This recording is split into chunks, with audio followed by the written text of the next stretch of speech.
Será que a assessoria de imprensa ainda faz só release? Só aquelas que ainda vivem no passado. Hoje conversamos com Ana Paula Ruschel, da Oficina das Palavras. Ela nos conta um pouco da sua história e de como a oficina e os oficineiros trabalham a inteligência em comunicação. Eu sou o Thiago Montanha. E eu sou o Guto Bilinski. E aqui a gente fala de marketing. Com quem entende do assunto.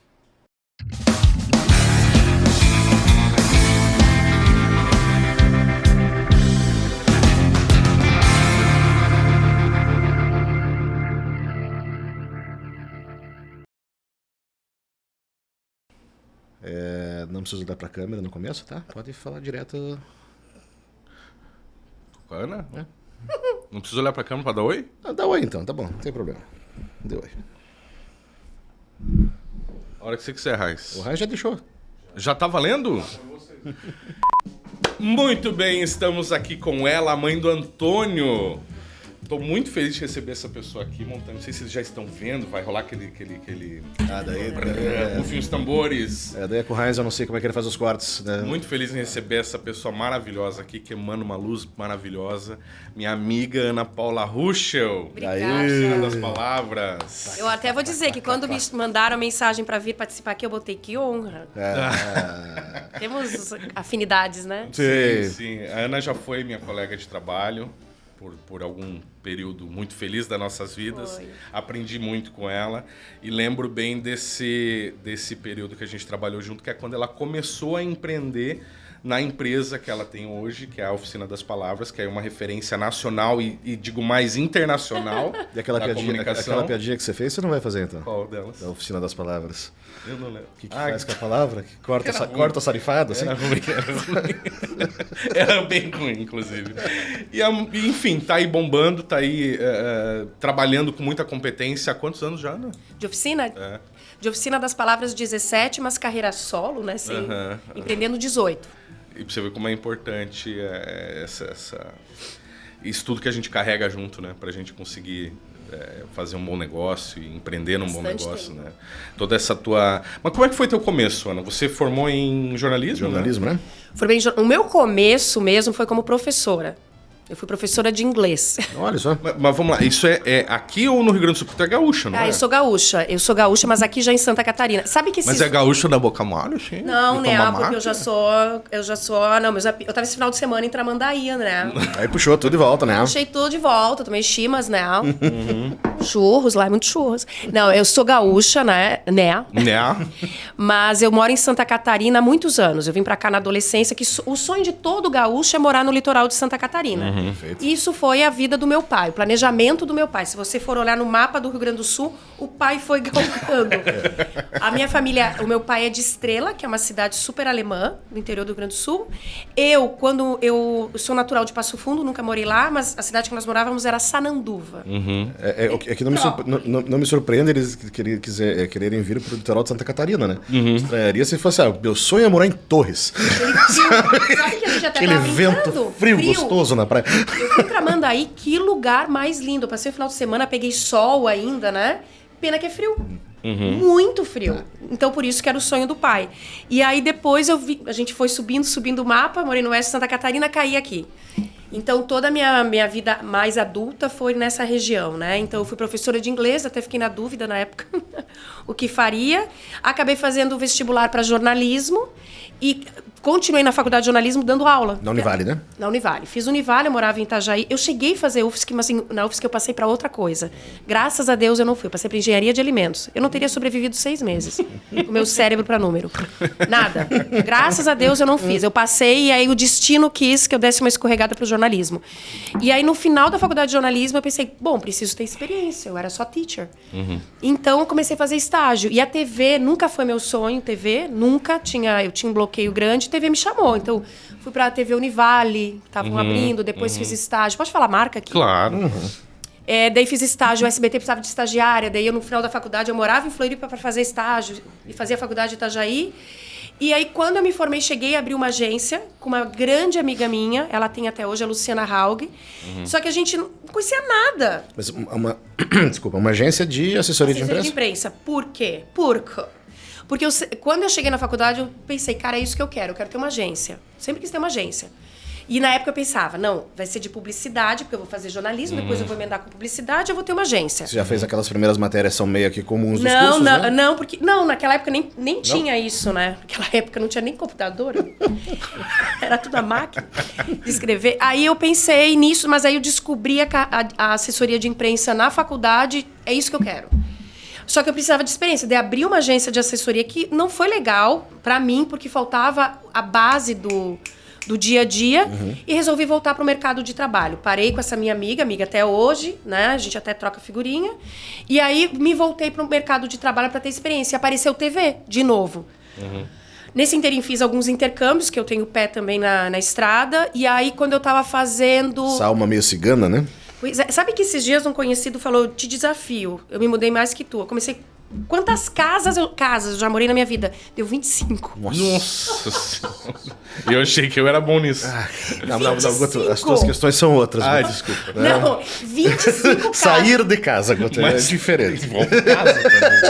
O meu filho, coitado não, o Antônio já se acostumou. A gente contou, acho que o Antônio deu 6 ou 7 casas Meu com Deus. 14 anos de vida. Inclusive países, Pô, né? mas que experiência sensacional, né? Mas, cara, mas já me dá uma preguiça só de pensar em mudança. Eu já não tenho mais, porque depois eu falo, as piores são para outro país, né? Você te desapega de tudo. E aí, daí a TV me chamou, então eu trabalhei um tempo... Eu estava fazendo um intercâmbio, daí no intercâmbio eu pedi demissão do meu curso, porque eu era teacher ainda, né? Pedi demissão, fui fazer um intercâmbio. No intercâmbio eu resolvi fazer mochilão. Daí no mochilão eu recebi e-mail da antiga Record, que era outro nome lá em Itajaí, que precisava de alguém. Pensei, não, Ana Paula, eu tinha 21 anos, agora tu vai voltar pra terra. 21, 22. Aí trabalhei 3 meses, a RBS me chamou. Por quê? Porque antes do intercâmbio, eu peguei e botei embaixo do braço 20 currículos. 10 jornalismo, 10 professora de inglês e fui para Porto Alegre. Vou embora. Vou embora desse tchau. estado, vou começar minha vida diferente. E aí a RBS de Porto Alegre mandou meu currículo para a RBS de Blumenau.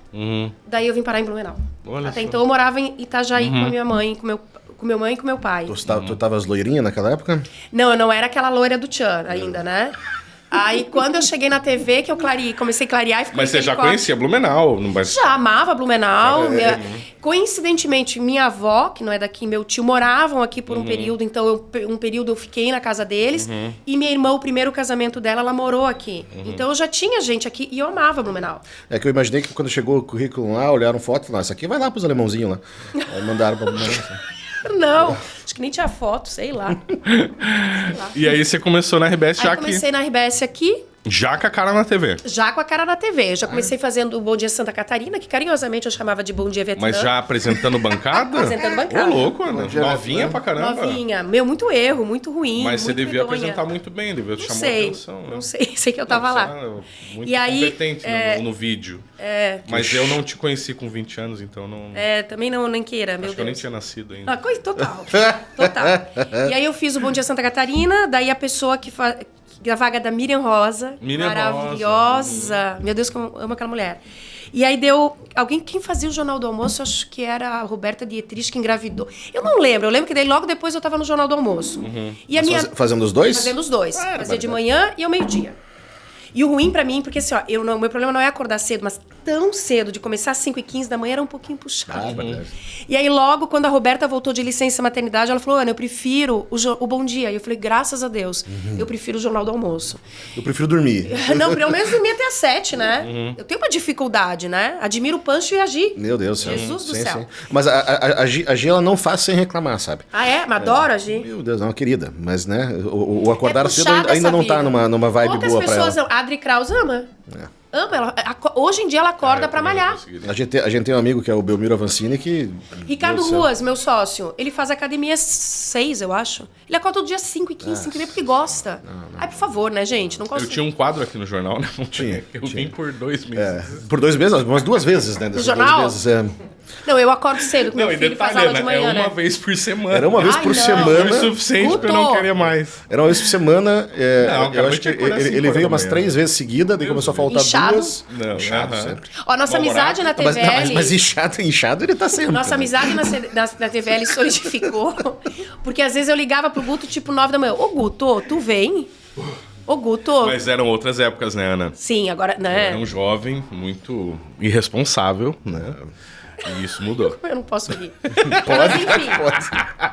Aí fiz o Jornal do Almoço, fiquei lá no Jornal do Almoço, só que na minha cabeça eu ia ficar 2 anos ali. Pensava, vou ficar 2 anos, vou aprender, nossa, vou ficar super expert em 2 anos. E vou montar minha agência. Aí quando deu 2 anos, eu percebi que não, né?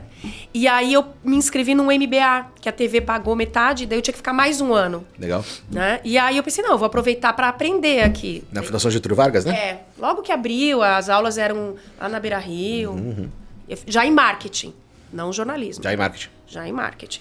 E aí fui ficando, aí quando eu terminei o MBA, eu me inscrevi em outro intercâmbio e passei. E aí eu era bolsista, só que daí o intercâmbio seria tipo 8 meses pra frente. Eram aqueles do Rotary? Aqueles do Rotary, eu fui em 2. O primeiro eu fui pra Tailândia, o segundo eu fui pra França. Nossa. Sim. Tailândia e Sim. depois França. É. Já quanto tempo na Tailândia? Não, o intercâmbio é de curta duração, chama-se Bolsa pela Paz. Eu fiquei 1 mês pelo Rotary, depois eu fiquei 5 semanas na Tailândia. Lá tem um arrependimento, que numa das cidades pequenas, me chamaram pra dar aula de inglês e eu fiquei com medo.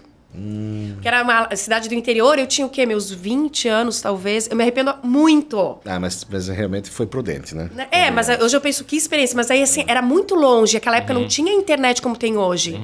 Pra ligar pro pai e pra mãe, eu tinha horário. A gente tem um amigo que é o Marcos Nicoletti. Não sei se tu conhece. Sim. O Marcos, ele foi pra Tailândia também, ele também tem um arrependimento, mas o dele é bem pior que o teu. Ele tomou 1 litro daqueles Yakult que eles fazem lá. Sabe? Então, Foi pro hotel, comprou 1 litro daquele e tomou bem todinho. sabe, acho que pra se vingar da mãe que não dava quando era pequeno, muito Yakult, sabe? Então não foi uma experiência muito Deus, bacana. não, a assim, minha sabe? foi pé no chão, né? É, o dele também. A dele foi com o pé no chão também. Bastante no chão, inclusive. Daí eu esperei essa bolsa, daí quando esses meses que eu tinha que me preparar para esse intercâmbio, porque esse intercâmbio é uma bolsa de estudos, tu faz prova, bababá, e tu tem que te preparar. Porque lá tu tem que fazer, nos países que você vai, você tem que fazer uma apresentação sobre o teu país, sobre a tua cidade, né? E Mas ele é um intercâmbio com um intuito Profissional. Profissional, mas daí você vai fazer essa apresentação e tudo do que você faz. Mas daí lá você atua? lá você visita locais da tua profissão. Quando eu fui para Tailândia, como eu ainda estava muito nas aulas de inglês, eu visitei mais escolas e cheguei a visitar um jornal no interior da Tailândia. E já essa do Rotary foi total jornalismo. Então, o que acontece? São 30 dias, você tem 2 de folga. Desses 30 dias, tu fica em casa de família. Vai trocando, vai trocando. Nem sei quantas famílias eu fiquei. E aí, tu visita os Rotarys, tu faz aquelas visitas protocolares que tu apresenta, e visita as empresas onde são 4 intercambistas e o líder. Eu visitei TVs, passei o dia inteiro numa externa de uma TV. Mas isso foi quando? Você tinha que idade? Eu já tava quase saindo da TV, uns 28. Eu lembro disso. Foi bem no final. Uma viagem, alguma coisa Foi na assim. França? Foi no Vale do Loire. Aí tu fica percorrendo. Entendi. É que se fosse em Paris, daí, puta, a parte do jornalismo teria que ir pros bar, beber, no não. Hemingway, Fitzgerald, assim, né? Que Não, era no interior ali, foi bem bacana. Daí visitei jornal, visitei TV, visitei... que experiência muito legal. Mas o mais legal disso não é a parte profissional. Mas isso você já tinha saído da RBS? Não. Ainda não. Eu tava ainda da TV. Eu precisava estar empregada, porque eu passei empregada. E eu passei eu ia representar uma profissão, eu não podia estar. Entendi. Né? Entendi. Não, eu tava na TV ainda. A parte mais legal? A parte mais legal é a cultural. Porque tu fica na casa da família. Por exemplo, na Tailândia. Eu decorei algumas palavras e, de repente, eu cheguei lá, culturalmente, super diferente. E eu vou pra casa de uma família. Eu não tenho ninguém que eu conheça. Cada intercambista vai pra um lugar, pra uma casa. Lá, fala inglês. Porra. Nem todo mundo fala inglês da casa. Tu vai te alimentar, tu vai comer o que eles comem, tu não pode fazer exigência. Tem a rotina que eles têm. Nossa, maravilhoso, maravilhoso. E da Você França chegou a criar uma relação com as pessoas? Sim. Assim? Daí da Tailândia foi incrível. Esses dias eu achei no Facebook, porque daí o que aconteceu? Os intercambistas da Tailândia daquele ano vieram antes pro Brasil. Daí eu falei pro pai e pra mãe, falei, olha, não é obrigação da gente receber, mas eu queria receber um deles. Até pra entender, é tudo diferente. Claro, claro. E a gente chegou a receber. Foi incrível, uma delas. E eu achei no Facebook, que naquela época não tinha nada disso. Né? Não, nada. E na França teve um menino que era, era brasileiro de nascença e foi adotado por casais franceses. Ele chegou a vir para Blumenau. anos depois, um francesinho, né? Hoje eu tenho que resgatar de novo esse povo.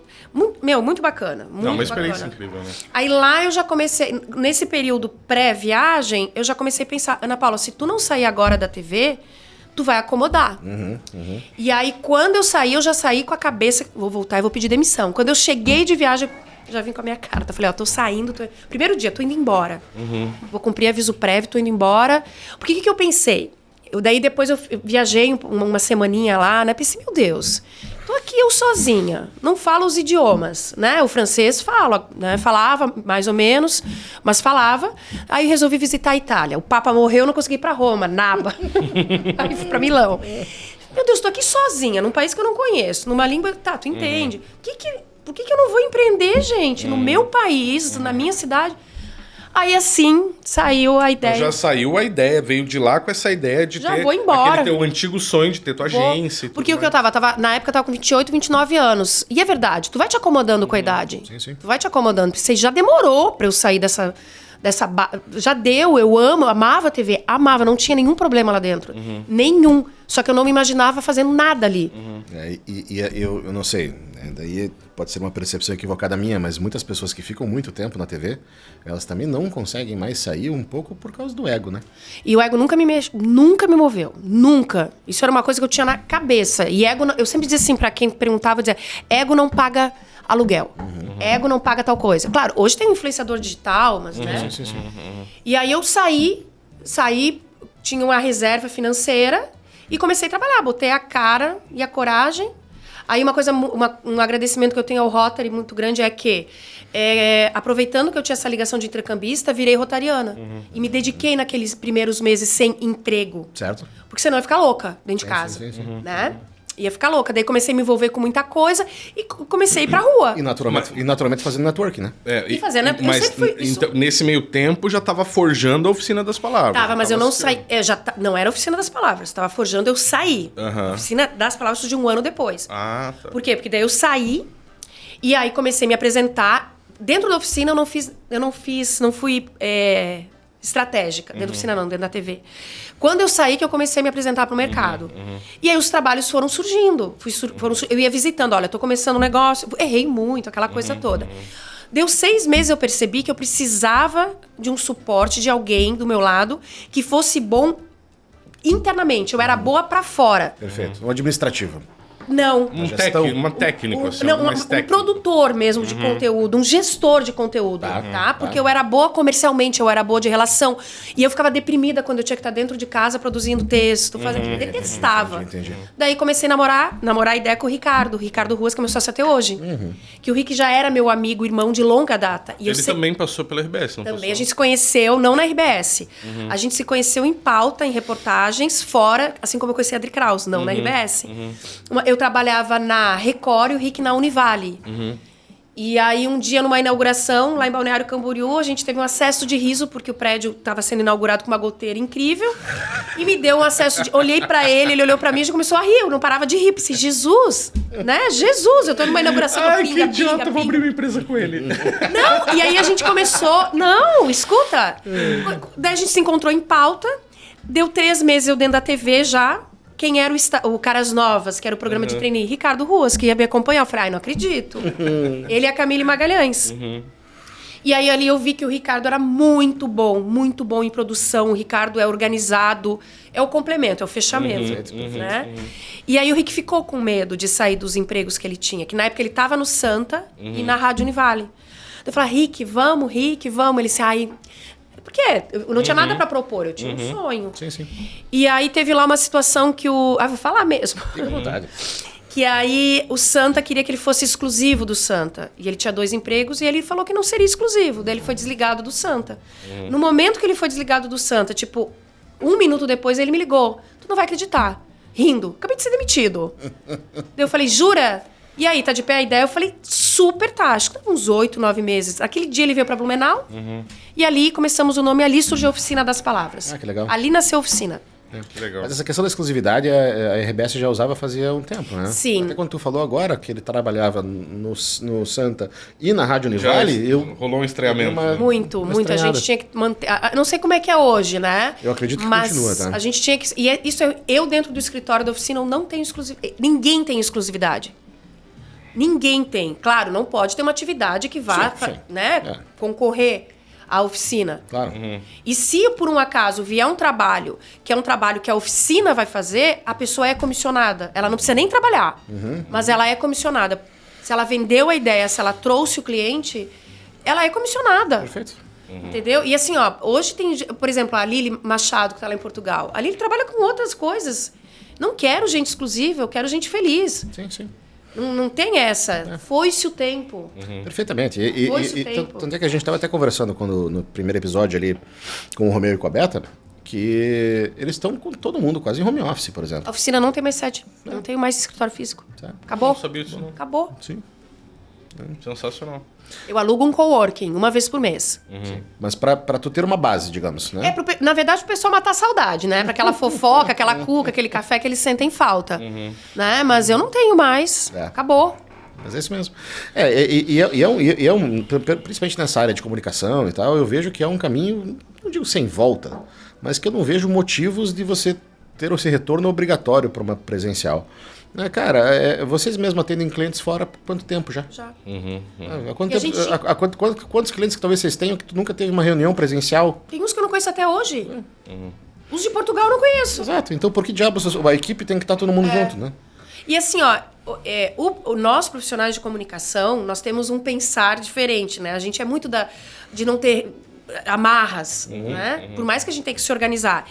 Então hoje, por exemplo, a Lili está em Portugal. Eu nem sei. Ela passou um tempo na Tailândia agora. Ficou 45 dias. E ela falou, Ana, eu vou pra Tailândia. Eu falei, não me interessa onde é que tu tá. Tem internet?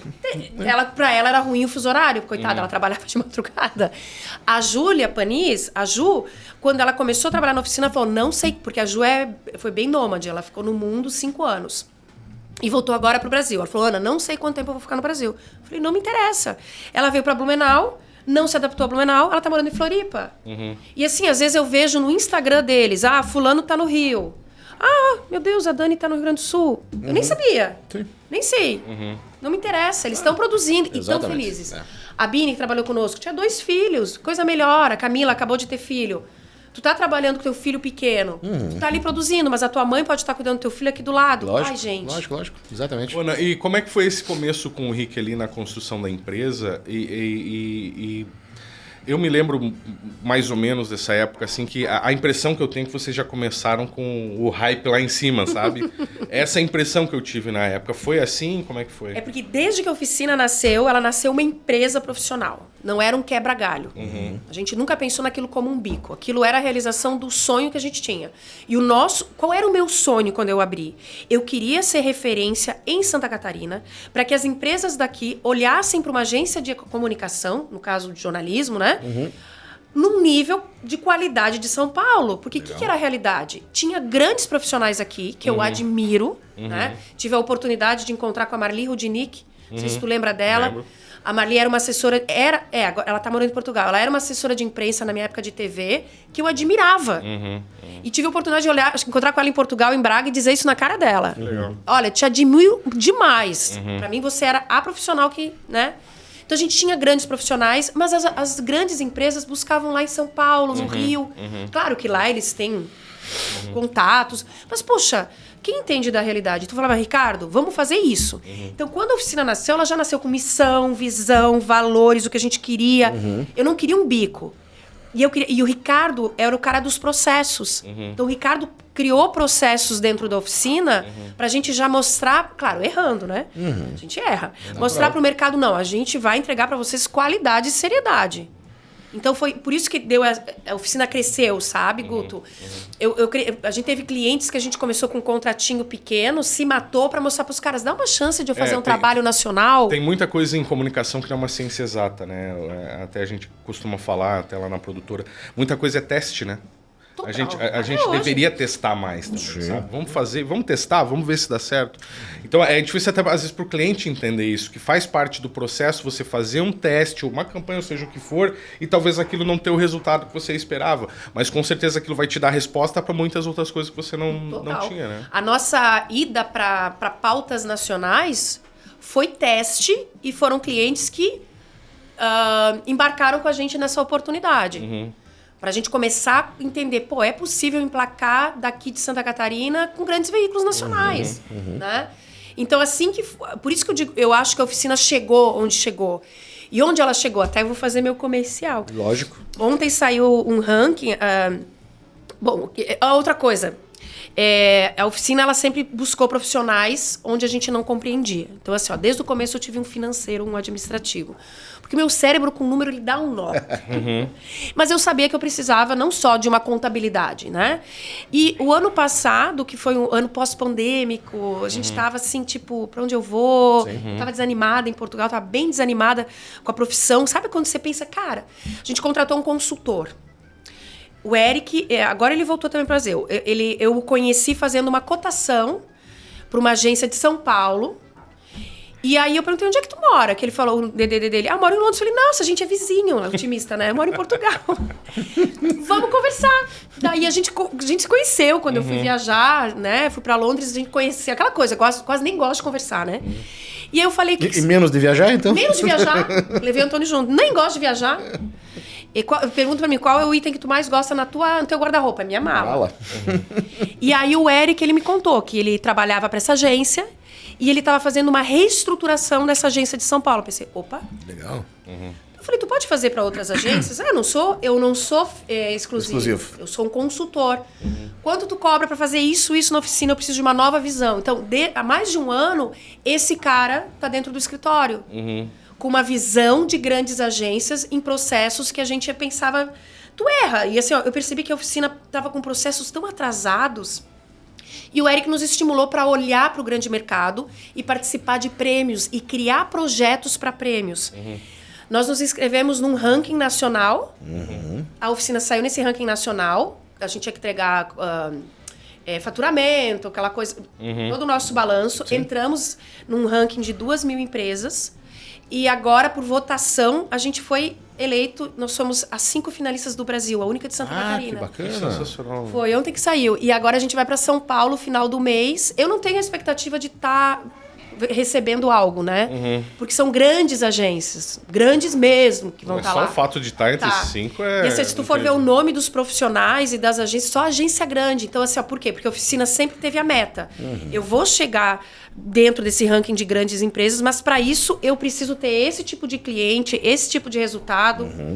A gente sempre foi É interessante você falar isso até para quem está nos ouvindo e assistindo, que como é importante uma estratégia bem definida, um planejamento bem definido, saber exatamente o que é o teu foco no negócio. E uma coisa importante é assim, né? Você faz estratégia, faz planejamento, mas em nada impede que você mude isso. Sem dúvida. Mas você tem que ter Eu já mudei a rota quantas vezes? Exatamente, mas você tem que ter uma rota, né? Porque o que dá medo de falar assim dessas coisas, as pessoas às vezes acham que você tem que ser engessado naquilo que você colocou. Sem dúvida. Não, esse é meu maior medo, sabia?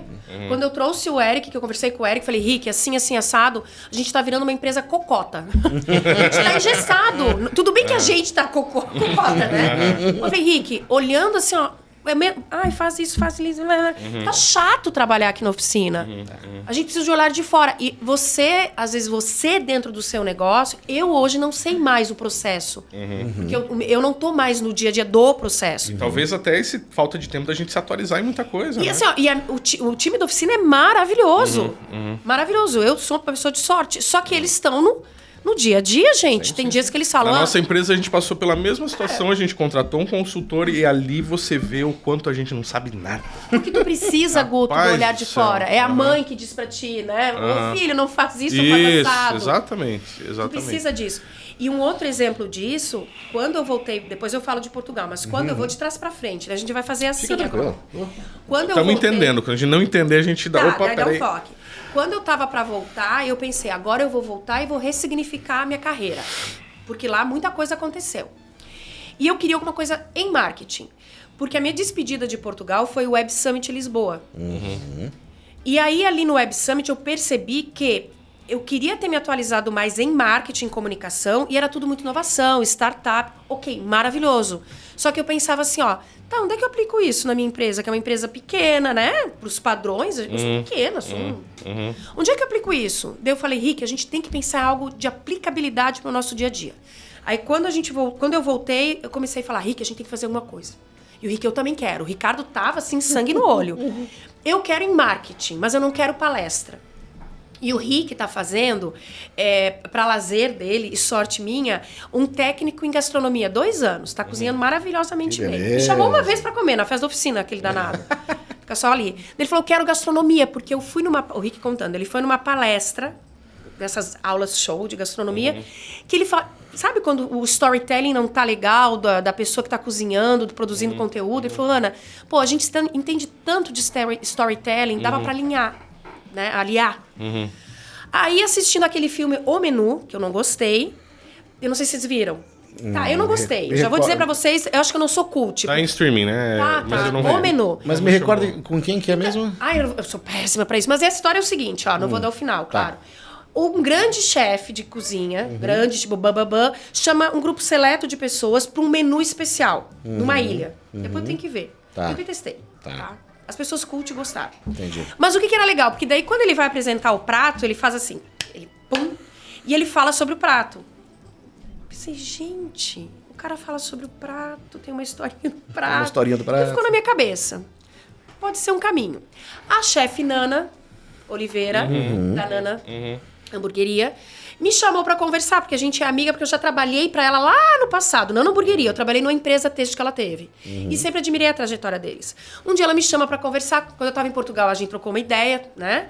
E ela me chamou quando eu vim pro Brasil, ela assim, eu vou recomeçar minha carreira. Mesma coisa.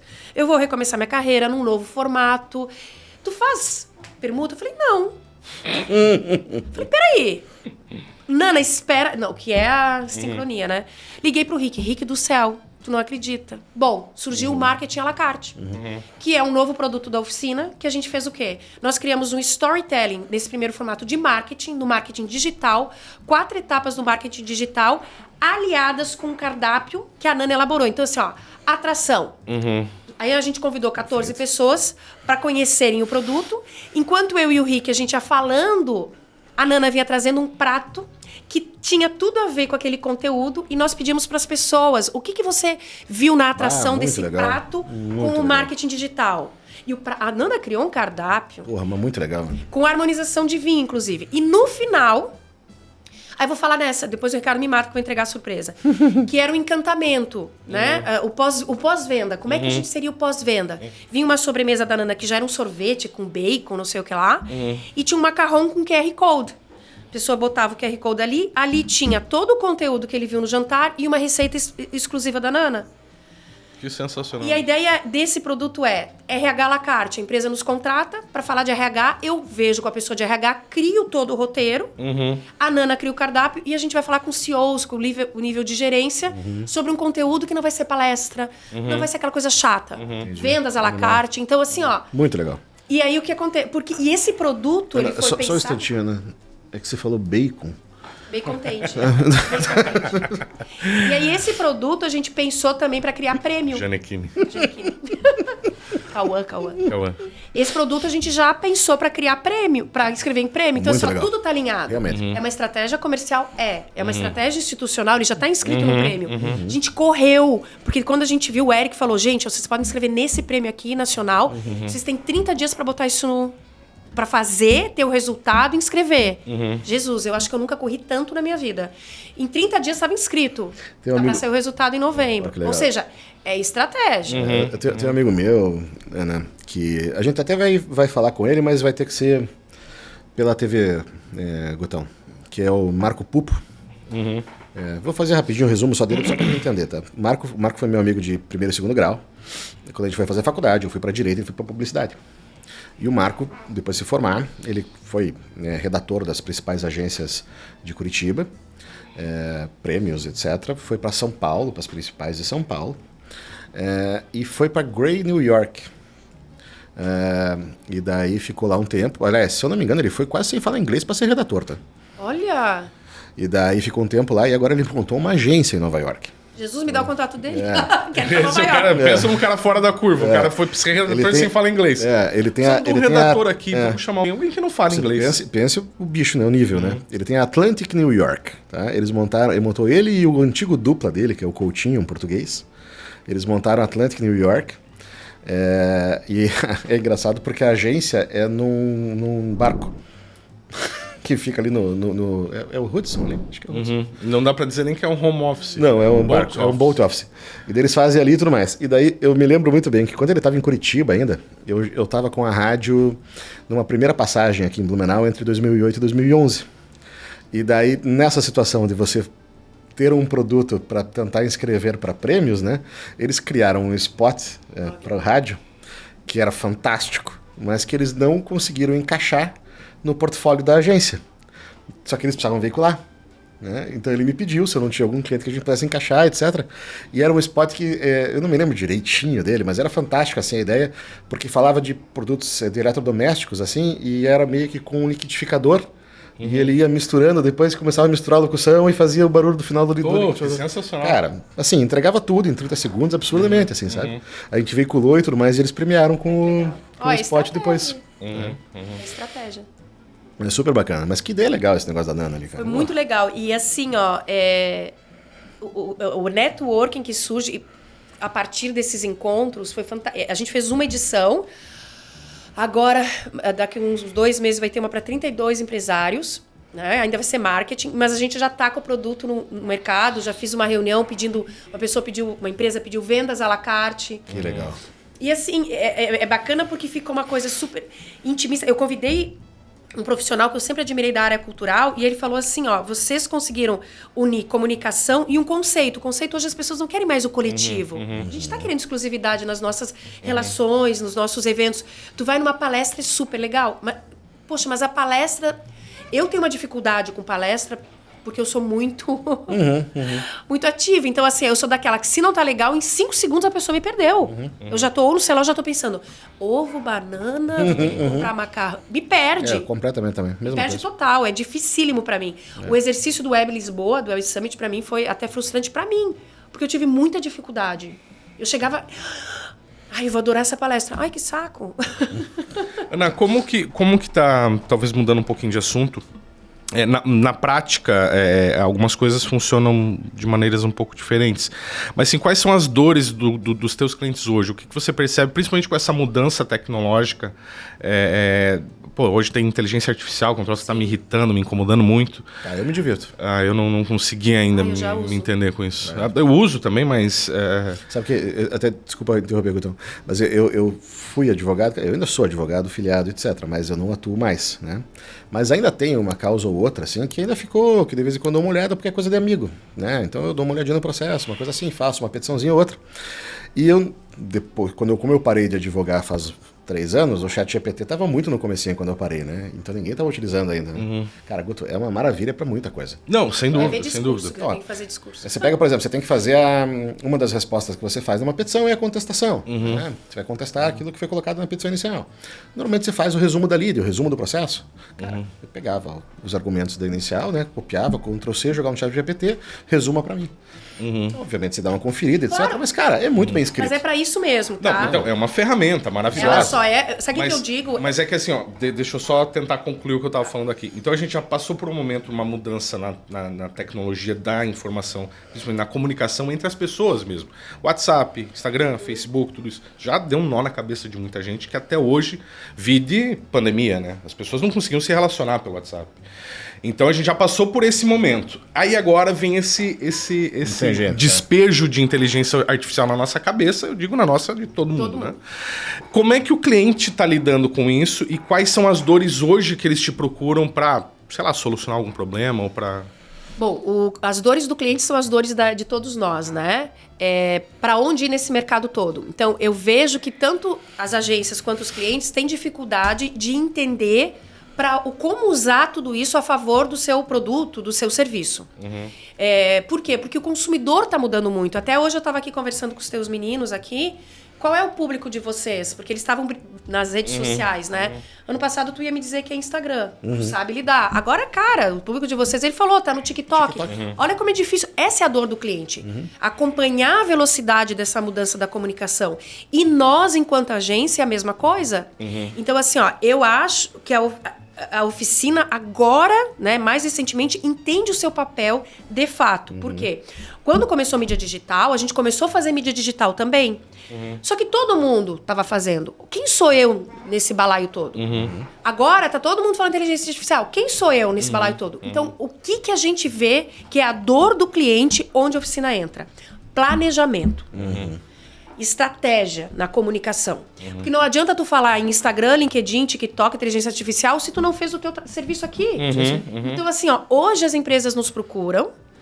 Quando elas nos procuram, eu quero assessoria de imprensa. Eu já falo assim, ó, eu faço assessoria de comunicação. Primeiro eu quero entender o que tu tem aqui. Eu sou um complemento do trabalho do Romeu, que veio aqui no outro episódio. Perfeito. O Romeu vai avaliar a persona, público, linguagem, blá, blá, tudo aquilo. A partir disso, eu vou construir uma estratégia, que não necessariamente é um release. É isso que a gente hoje atua para o cliente. Tem cliente que me procura, eu quero fazer um release, eu converso com ele. Não, você vai escrever no LinkedIn, vai patrocinar. Ou seja, a Oficina das Palavras deixou de ser assessoria de imprensa há muito tempo. Muito tempo. E é isso que eu estou vendendo para o mercado, né? Apresentando. Hoje, tanto é que, assim, ó, aquele MBA em marketing foi bacana, mas não me serve para mais nada, né? Porque não tinha nada naquela época. Em Portugal, como eu estava sem fazer nada no período da manhã, razão do fuso horário, eu fiz um mestrado em marketing e estratégia. Foi bacana? Foi. Não mudou a minha vida, mas foi. Por quê? Porque ali eu comecei a pensar que o jornalista, né, e o publicitário jamais, mas o jornalista, na época da faculdade, tu pensa naquele produto, jornal, escrever. Ali mais, eu já tinha uma visão do MBA, mas ali no mestrado eu comecei a pensar, não, nós temos que ter uma visão macro. Eu vou entrar aqui nessas brechas, mas eu tenho que ter uma visão macro. Um produto que a gente tem, né? Não estou sendo comercial, pelo amor de Deus. Não, mas seja, pode ser. Chama-se Smart Marketing. Por quê? Porque a gente percebeu... que nome bom, Smart, né, Guto? Eu acho criativo. Smart! Hashtag Smart Marketing, Smart Filmes. O cliente chegava e dizia, eu quero fazer postagem. Eu ia analisar a fundo, né? Eu não, a minha equipe. O cliente não sabia quem era o público, onde é que ele estava. Ele fazia ads, às vezes lá para o Nordeste, sendo que ele atuava só em Santa Catarina. Então, a gente criou um formato de entrar um mês na vida da comunicação do cliente, avaliar mídia, assessoria de imprensa e marketing de influência, que é o quê? Para quem tu vai mandar o teu produto, que tipo de linguagem, a partir dali, você fazer uma estratégia de comunicação. Bem legal. Né? Foi-se o tempo do... Guto, foi-se o tempo do release. Por quê? Porque tu abre e-mail, eu acho um saco abrir e-mail, desculpa. É WhatsApp, eles estão te chamando em outros meios. Os jornalistas, muito pelo LinkedIn. E é muito ao contrário, inclusive, né? No e-mail, você recebe um release, normal, você recebe um release. Cara, quem me manda release por WhatsApp, eu fico puto. Tem que saber... A outra, tem que saber como se comunicar. Cara, sabe? Porra, desculpa, sabe? O WhatsApp, por mais que não ele seja uma ferramenta excepcional para fazer comunicação de empresas, ele tem que tomar muito cuidado para não ser invasivo. É LGPD, né? A lei, tu que é advogado, Sim. sabe. Mas assim, ó, isso é outra coisa, porque, por exemplo, eu acho que uma dificuldade grande das agências, né, principalmente nós que trabalhamos com jornalistas, é saber o perfil de cada um daqueles que a gente está, principalmente em Eixo Rio São Paulo. Então, as meninas, que a assessoria de imprensa é só menina, né? Os meninos é tudo no digital. A gente mata todo mundo. Mata todo mundo. Espelho. Tem um ritual, eles já tem um ritual. As meninas sabem, ó, esse aqui, sei lá, de um valor econômico. Ó, mas não manda o WhatsApp que ele detesta. Então tem aquele, né? Isso é uma outra coisa que a gente estava conversando bastante também, a respeito de que hoje você não tem mais uma definição de público como a gente estava facilmente fazendo antes, né? Sei lá, classe A, B e tal, não sei o quê, você faz a fatiazinha de idade, não sei o quê, ganha e acabou. Cara, na classe A você vai ter perfis pra caceta, na classe B você tinha uma limitação de mídia também. Era fácil! Porque, né? Você tinha rádio, TV e jornal, e era isso aí, revista. Pensar, né, friamente, se fosse voltar... Como era fácil! Era, exatamente. Era muito fácil pra gente, tanto pra publicidade quanto pra nós, jornalismo. Sim. Rádio, TV, jornal, pronto. Agora, podcast. Cara, um podcast rende muito mais do que... muitas vezes que um outdoor. Talvez não era fácil, eu gostei, mas era um processo mais lento, eu gostei muito que a Ana se cuidou muito para que tipo de mídia ela ia falar. Eu queria falar ela ia sair rádio, Outdoor! Mas é porque a rádio hoje não é offline. Não é online. Ela é online, me desculpa. Eu On air. não sei nem a tua frequência. Eu vejo aqui, ó, querido. Sim. Exatamente. É o Instagram, quando eu vejo ali, mix ao vivo. Tanto que a gente fala que a gente chama de on air, né? Online, on air. Né? Mas todas Mas a gente as tá online mídias também, têm... óbvio. É uma coisa que tem que sempre ressaltar, né? Todas as mídias têm o seu valor. Outdoor. Falei dúvida. citei outdoor. Mas é uma mídia importantíssima Sem dúvida. para o público. Eu estava até num evento que um colega de profissão, o Fábio Hoffman, que eu também trabalhei com ele lá na época da Atlântida. Que também vai ser convidado para O vir. Fábio é maravilhoso. E o Fábio falou isso. Gente, ó, Blumenau. Público de Blumenau. Funciona outdoor? Sim. Então eu tenho que conhecer o meu público. Exatamente. Funciona uma rádio tradicional? Sim. Todas as mídias você tem que dar valor. O marketing à la carte, a primeira... Até vou falar para, né? O primeiro contato comercial nem foi ativo. Foi uma pessoa que nos procurou porque leu sobre um release que saiu num portal municipal, um portal aqui de Blumenau. Ou seja, cara, olha que demais. Uma mídia de Blumenau. Legal. Então a gente tem que dar valor para todas as mídias. Não, concordo plenamente. É o cross-mídia, né? É o cross-mídia, total. Multiplataforma. É você tentar entender o que cada mídia vai fazer, obviamente, e de que forma você vai atingir aquele público que você quer. Muita gente acaba... A gente falou também um pouquinho sobre métricas da vaidade. Né? Tem que cuidar com isso. E, cara, ai meu Deus, eu tive tantos likes. Nossa, como eu tive curtidas. Quantas pessoas... Nossa, tá, mas vendeu o que disso? Né? Tá vendendo, não, tá retornando isso de que forma? Além do ego, né? Então, além de atender os clientes e curar suas dores e seus problemas, você tem produtos que você vende? Sim. De marketing, comunicação? Sim, então a assessoria de imprensa, né, tradicional é o que as pessoas mais nos procuram porque foram anos. Fazendo, claro, né? E Tendo bons resultados, né? e Oficina das Palavras era antes assessoria de imprensa, até embaixo, né? No passado, né? E aí, depois a gente deu essa virada. Então, a gente tem desde o marketing digital, né? Que tu também tem. E nossa ideia no marketing digital, então, é essa parte bem estratégica mesmo. O cliente me procura com uma dor, eu vou avaliar, bem estratégico mesmo. Por isso, eu tenho uma designer. A gente tem uma designer dentro do escritório para fazer o básico, né? Depois eu falo sobre isso. E aí tem o digital, tem assessoria em comunicação, o marketing de influência. O influenciador digital já trabalha muito forte com ações nacionais, geralmente com o espontâneo. Por exemplo, um cliente nosso inaugurou uma loja em São Paulo. Nós fizemos um trabalho de marketing de influência com influenciadores micro e nano ao redor daquele bairro de São Paulo. Legal. Interessante. Então era gente mesmo que conversava com aquele público que iria a pé até a loja, ou, né? Então, essa é a estratégia da gente. E, claro, que o jornalista faz produção de conteúdo de revista, site. E hoje, o que acontece? Na nossa estratégia de negócio, além da equipe interna, eu tenho um hall de parceiros. Então, hoje eu trabalho em parceria com a Agência Casa, que é uma agência de publicidade. Por quê? Com o André? Hã? Com o André? Com o André. O André é o nosso financeiro. O André me aguenta há 10 anos. Eu não sei como. Né? Mas eu sempre digo que ele prefere o Rick. Sempre disse que ele prefere tratar melhor. O André é nosso homem do dinheiro, que às vezes eu digo, ai, André, será que dá pra gente? O pessoal da casa a gente tem que trazer aqui também. Ai, bem tem. legal. O André e o os Jean cases são deles, maravilhosos. Maravilhosos. Então, por exemplo, hoje a gente está produzindo, nesse momento, uma revista bilíngue. Legal. Para uma associação nacional. Como é que a gente faz? O cliente entra em contato com a oficina, tu faz? Faço. Eu pego a casa, os meninos da casa fazem todo o layout, toda a diagramação, toda a tratativa com gráfica. tem um tradutor que a gente já é... Eu não conheço pessoalmente, é lá de Floripa. Já chamo esse tradutor, inglês e espanhol. Então, assim, ó, é uma solução completa que eu entrego, que foi via oficina, mas eu já tenho essa gente Claro, toda. claro. Né? Assim funciona também eventos. O cliente teve um orçamento que está fazendo. Ah, você faz o lançamento do meu negócio? Faço. Eu tenho o Tony, da Organizar Eventos, que ele é vice-presidente da CDL. Sei quem é também, o Tony. O Tony, vamos fazer junto esse trabalho? Vamos. Então, assim, ó, e vice-versa. O Tony, quando pega um evento, já pega a comunicação comigo. Por quê? Porque daí tu entrega uma solução só para o cliente. Ótimo. E dentro da, por exemplo, Agência Casa, quando eu preciso de a gente fez um orçamento até agora, que é muito layout para mídia digital. O meu escritório não vai dar conta. Eu já, vocês fazem para mim esse layout? Então é assim que a gente está trabalhando. Bem legal. Várias mãos trabalhando juntas. Tem que fazer filme. Acho que é. Eu ia falar agora, entendeu? Tem que ir lá tomar um café com vocês. Mas são mercados que se complementam. Né? Complementar. E assim, ó, tudo é complementar, inclusive as assessorias. Nós temos um hub aqui em Blumenau de assessoras de imprensa, de empresas, não são todas, mas pessoas que já eram amigas antes, a Cris, que a gente procura se reunir uma vez a cada 1 mês e meio. Pra quê? A gente leva um convidado de imprensa e para chorar as pitangas. Claro. Né? Porque somos todas assessoras de comunicação com as mesmas realidades. Somos concorrentes? Somos, mas nos respeitamos. Sem dúvida. E um ajuda o outro. Ontem uma delas pediu se a gente tinha um cliente, alguém do grupo tinha um cliente, uma ginecologista, para somar com uma pauta que ela precisava. Legal. Ana, e você tem uma equipe de venda ou esse atendimento é seu mesmo? Eu vendo. Que loucura. Eu já tive, antes da pandemia, né? E funcionava muito bem. Aí, daí era o Nicolas. Aí o Nicolas, ele saiu da oficina e foi para uma outra empresa, lá em Navegantes. Bem legal, bem forte, né? Aquela coisa, cada um tem seu tempo. E aí, o Nicolas saiu e veio a pandemia.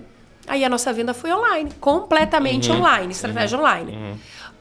E hoje a gente usa, além das ferramentas online, né? Eu sou basicamente a venda.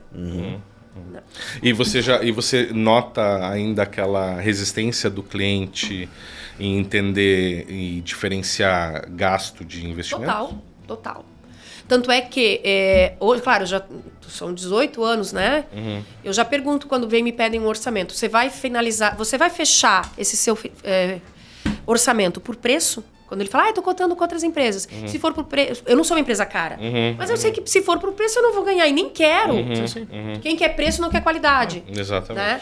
Tem muito disso, tem muito ainda. Mas... Para todas as áreas tem isso, né?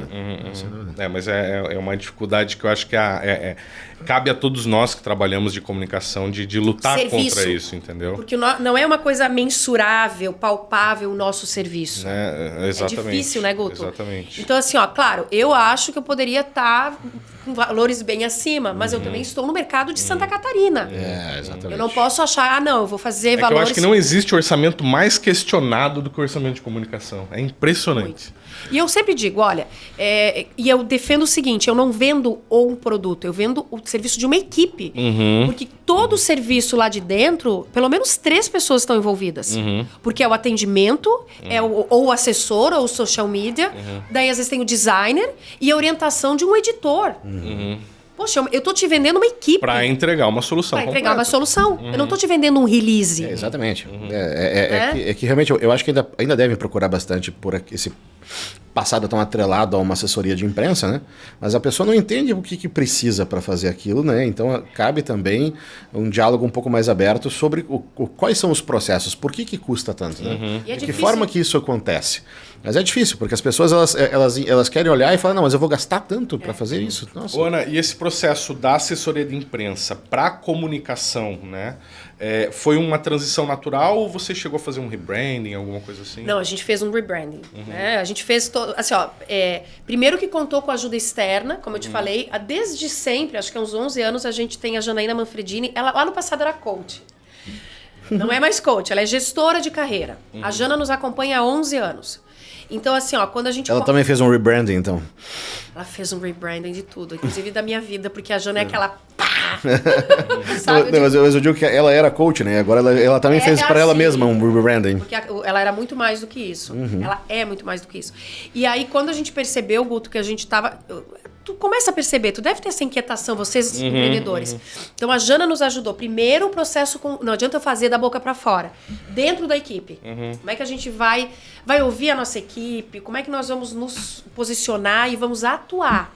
Aí o Eric ajudou nessa parte de atuação, porque não adianta eu dizer que eu sou assim e dentro continua SOS, sem bullshit. Não. Então, assim, foi feito primeiro dentro, aí agora a gente fez a virada de marca, inclusive para o mercado, no aniversário da oficina, que foi em julho. Mudamos a logo com um novo estudo, fez a parte visual. Né? Mas a gente internamente passou por isso. Sensacional. Algum último recado, gente? Porque acho que estamos dando nosso horário aí. Quase uma horinha já? Já. Raiz, me corrija se eu estiver errado. Tá 1 hora de programa? Isso aí.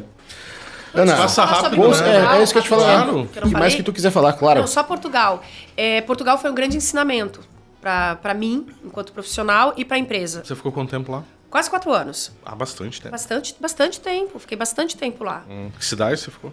Eu fui em 3, né? Eu morei em 3, em função da adaptabilidade do Antônio na escola. Então só nesses 4 anos foram umas 18 casas em Portugal. 18 casas em Portugal. O Antônio já se acostumou a sair só com a mala, coitado.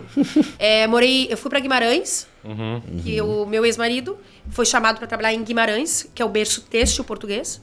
Aí de lá a gente foi pra FAF, que é do lado, pra uma escola do Antônio, e depois a gente foi pra Braga por causa de escola também. Mas Bragasil. Bragasil. Meu, só tem brasileiro. Aí lá foi uma frustração, porque em FAF a gente era praticamente nós e mais um ou outro brasileiro. Brasileiro. Então era maravilhoso falar o português. Cheguei em Braga, no mercado só se falava português. Aí eu até falei pro Igor. Aí não sei se vou me adaptar aqui. Muito brasileiro. Não quero brasileiro. Eu tava no Brasil. Mas lá em Portugal foi um renascer pra oficina. Por quê? Porque eu fui com uma expectativa que eu ia bombar. Porque o mercado de comunicação lá tava muito carente, na minha opinião. E eu quebrei a cara. Por quê? Porque por que eles vão contratar um brasileiro pra fazer o que eles podem fazer...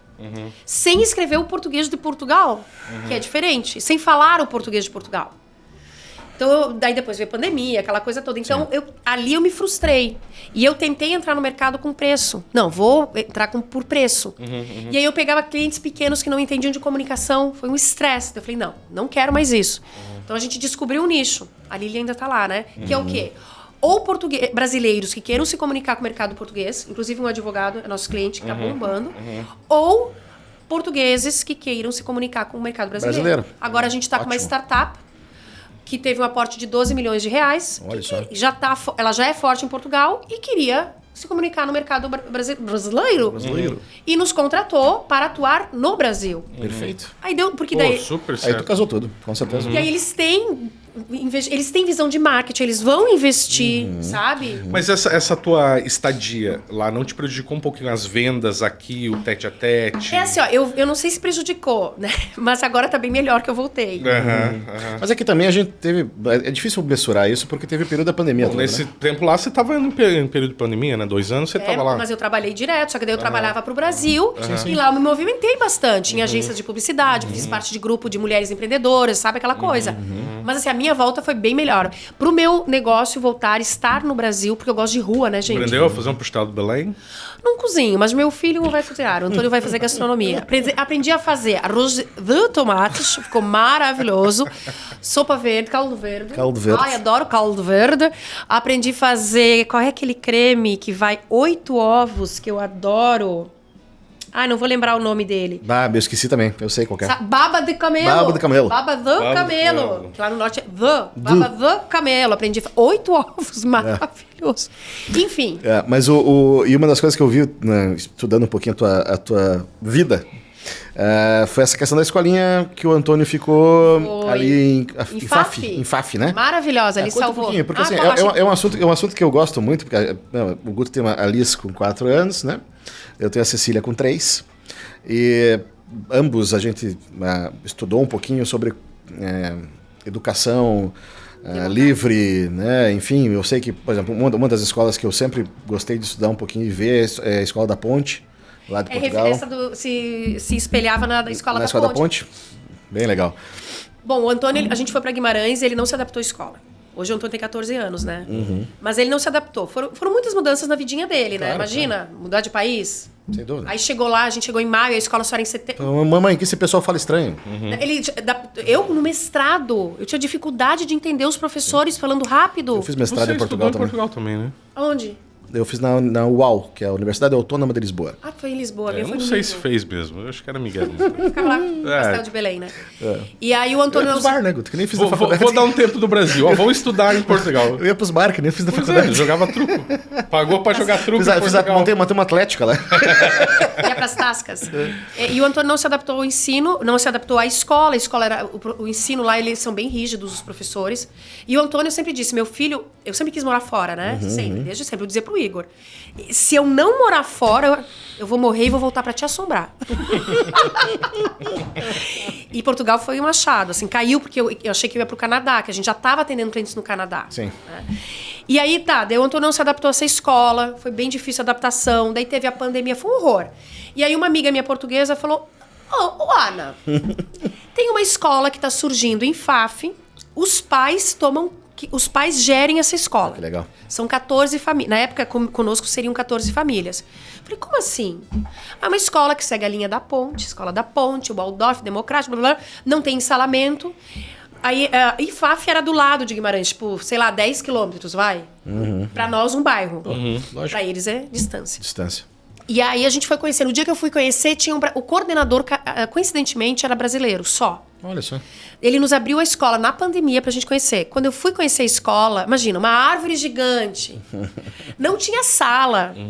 A recepção era com lareira, aquelas coisas jogadas, assim, sabe, puff. O Antônio, meu filho, me beijava no ombro e dizia assim... Diz que a gente vai ficar. Diz que a gente vai ficar.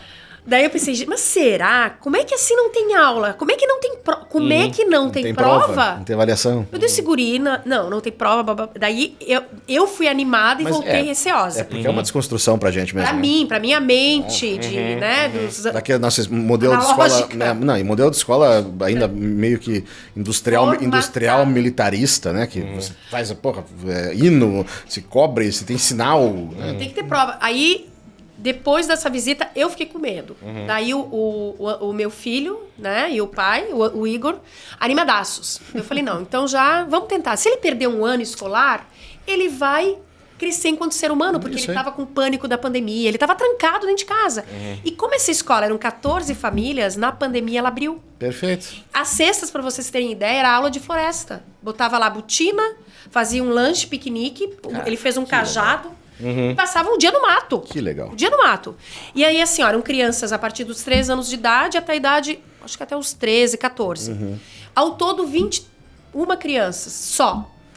O Antônio tinha projetos. Então, ele definia com o coordenador qual seria o projeto da quinzena. Ele pesquisava, ele tinha o horário da pesquisa no computador e do lado dele podia ter uma criança de 4, 5 anos. Que interessante. Bacana. E aí ele fazia a pesquisa, ele tinha que apresentar essa pesquisa. Por exemplo, ele ama o Japão, ainda tem que realizar esse sonho. Não é falar sobre qualquer coisa. O coordenador dizia, tu vai fazer o seguinte, você vai planejar, vai escrever sobre a história do Japão, a economia do Japão, quanto custa uma viagem pro Japão e vai apresentar pros teus pais e pra mim. E no começo meu filho tava, né? Aí o professor, eu falei, meu Deus, Rafael, o Antônio não tava... Ana, ele vai aprender ônus e bônus de não entregar o trabalho. Ele ficou 1 ano nessa escola. E os pais que tomavam conta. Por exemplo, eu nunca fui muito amiga da cozinha. Me voluntariei porque faltava gente na cozinha. Então, 2 vezes por semana... As crianças comiam mal. Vegetariana. 2 vezes por semana as crianças não almoçavam. Não, mas eu fiquei 2 vezes por semana. Era um pai, mas o auxiliar. No começo eu fui auxiliar, depois eu fui pro... Virou chefe da escola. Tanto é que o Antônio saiu da escola, eu continuei indo de ônibus pra escola pra ser voluntário, 1 vez por semana, de tanto que eu amava. Eu achei que ia ter um treco saindo daquela escola. É um modelo de escola, Ana, depois dei uma olhadinha, não sei se conhece, na verdade, né? Que é a AINE, ali no Rio Grande do Sul. Eu acho que eles vieram fazer alguma... Tem uma no Rio Grande do Sul, né? Bem bonitona. A AINE. Depois eu vou passar o site para tu dar uma olhadinha, tá? É muito legal. Eu vou botar também, galera, para quem quiser conhecer, porque, cara, é um projeto absurdamente lindo. Eu acho incrível. E é uma ideia de fazer, a AINE tem essa ideia de fazer, ser inspiração para outras escolas. Gente, vocês acham que a gente não tá falando de comunicação, mas a gente tá? A AINE tem essa ideia de ser inspiração para outras escolas. Então, eles fazem só um contraturno, na verdade, porque eles não conseguem seguir todas as regras do MEC, mas a ideia é exatamente que eles possam... Você não precisa fazer tudo o que eles fazem. Mas que dali dentro você consiga tirar algumas coisas para você implementar em outras escolas, para esse modelo que, como é o que tu está falando também ali de FAF. 2 observações bem importantes. A primeira é que o governo ainda não tinha reconhecido aquela escola. Então eu tive que matricular o Antônio numa escola de FAF. É o contraturno. Não. Daí eu tive que assinar um termo que ele estava em ensino doméstico. Entendi. É que aqui a gente não pode fazer isso, certo? Daí ele estava, pro governo, ele estava em ensino doméstico. Daí na escola, obviamente, eu falei, olha, ele está indo pro projeto, né? Na época chamava-se ECOA. Ele tá em ECOA. Vou pesquisar. Depois, daí ela desmembrou. Foi pra ECOA e... Ai, como é que é mal... ela desmembrou em outras 2 escolas. E aí, uma psicóloga, né? Os pais têm responsabilidade. E aí, o Antônio, quando chegou um período, falou, mãe, agora eu já tô bem, agora eu preciso conviver. O bem dele era o seguinte, tinha uma árvore gigante na frente da escola. O Antônio não subia em árvore. Ele tinha medo, porque quem botou o medo nele fui eu. Aí o coordenador falou, eu antes de tratar o teu filho, vou ter que te tratar. Eu tinha medo de tudo. Meu Deus, ele vai pegar o ônibus sozinho. Meu Deus! No final, ele já trepava em árvore, eu já tinha que... Meu Deus do céu, o Antônio vivia sem o tampão do dedo. Ele evoluiu e eu evoluí. Perfeito. Porque o coordenador conversava primeiro comigo e com o Igor. Na AINA eles falam que aqui a gente educa os pais, né? As crianças a gente deixa em paz. Isso aqui que eles falam lá... Que legal. Não é toda criança estava pronta para a ECOA, mas nem toda a família, tanto é que saíram famílias de lá. É isso aí. Porque é uma coisa muito desconstruída. E outra observação importante que eu tinha... falei da árvore, aí falei do... Aí o Antônio pediu para ir para uma escola regular, que daí ele já estava entrando na pré-adolescência. Perfeito. Daí eu fui para uma outra escola em Braga, que começou nesse projeto e virou uma escola enorme. Ela lembrava muito a escola Barão. E aí nessa escola, o Antônio teve que fazer uma prova, porque tinha que ter nota para entrar. Sim. E ele passou. Passou entrando. Passou, entrou, foi. Então a ECOA, e até hoje eu tenho contato com eles. Que legal. Quase morri chorando na hora de ir embora. Por quê? Porque quando eu cheguei em FAF, já pra encerrar, né? Eu não tinha nenhuma colherzinha de café, porque eu doei tudo aqui no Brasil. Eu não ia voltar. Eu só aluguei o apartamento e doei tudo. Não tinha nada.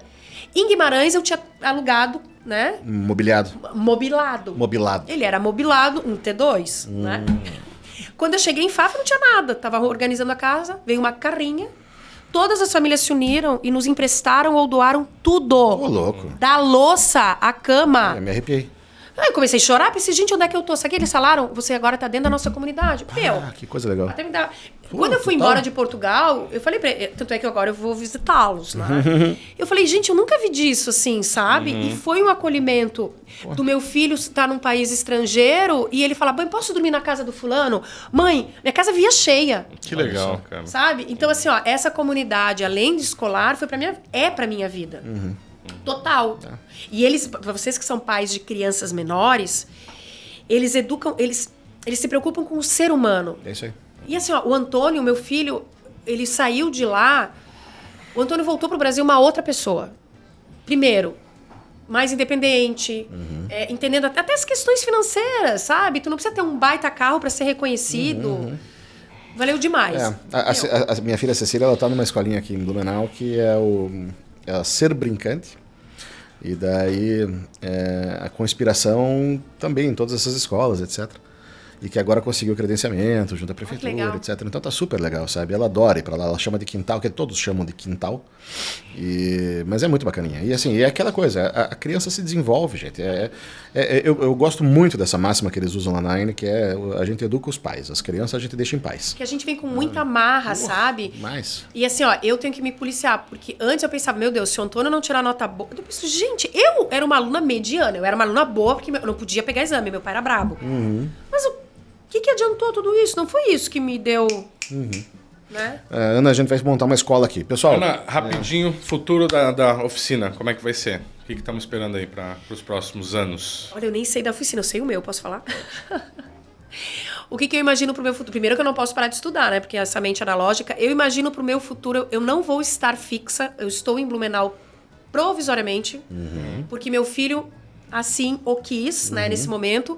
E assim que o meu filho e a minha filha, a oficina... Ai, tem azeitona, minha cachorra, azeitona. A minha portuguesa, que eu trouxe, uma bracarense, tiverem com mais liberdade... Portuguesa, azeitona. Tu não entendeu, ó? Ela é bracarense. Ela nasceu em Amares. E assim que eles tiverem... não tiverem tanta necessidade mais de mim...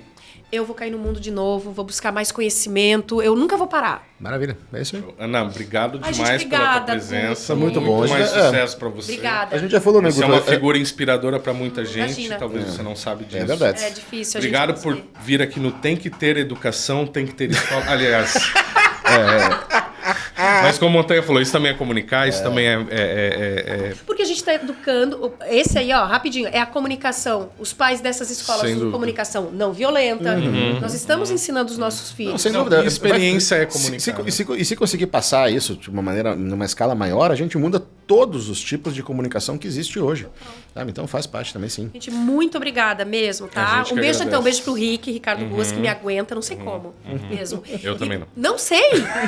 Eu disse pra ele, esses dias dei parabéns de imprensa, falei, Rick, tu é santo, tu vai pro céu 1000 vezes. E pros meus oficineiros, Não, né? quando a gente fechou a pauta contigo, eu ainda falei pro Montanha, com certeza vai ser um programa bem divertido. É, isso aí. Você é demais. Ana. Beijo, gente. Ana, Ana, obrigado, brigadão. pessoal. Obrigado por acompanhar o programa, por nos ouvir, por nos aguentar. Curtam, compartilhem, Toca o apertem sininho. Montanha Olha lá. que comunicação divertida. E a gente se vê semana que vem no próximo programa. Obrigado pela presença da Ana. Obrigado, Montanha, por estar nessa parceria comigo. Terceiro programa já. Olha que beleza, hein? Tá, E a gente coisa ainda tá caminhando. se aguentando aqui, Tá se maravilha. aguentando. A Espero que bancada temos um não quarto. muito. Não. As cadeiras, então, estão cada vez... Estão cada... É um rangido que não Aham, para, você bicho. já percebeu? Cada programa que a gente vê, a cadeira faz um nheque diferente. Mas até o próximo programa. Valeu, gente. Obrigado. Valeu, pessoal.